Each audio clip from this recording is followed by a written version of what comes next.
Sulads Concert for a Cause ang ipaggayon din sa South Philippine Union Conference nga gidumalahan sa 1 year in mission. O gibanabana ang adulay 500 ka mga kaigsuunan ang musaksi ni ini nga programa.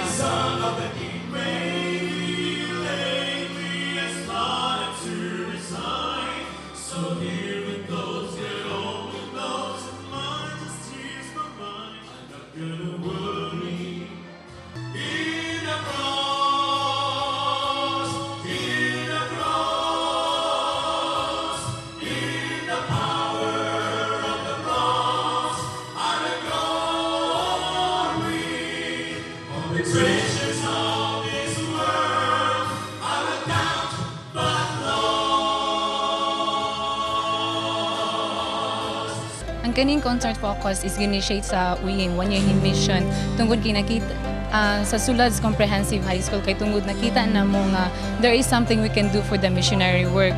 And ang UIM or ang 1 year in mission is di lang kay tungod kami naghimo ani, we also forge a lasting partnership with other Adventist mission groups. That is why this work as a missionary, this endeavor that we can show that while working for and with the Lord, we are just the same.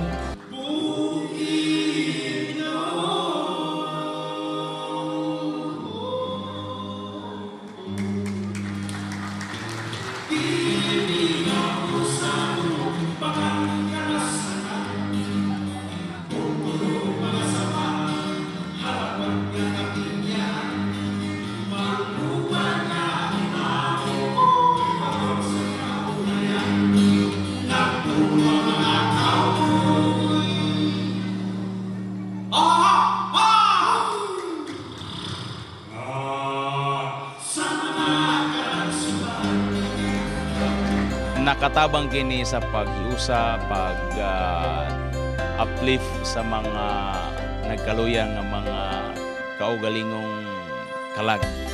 Kini nga gipahigayon nga konserto alang sa Sulads.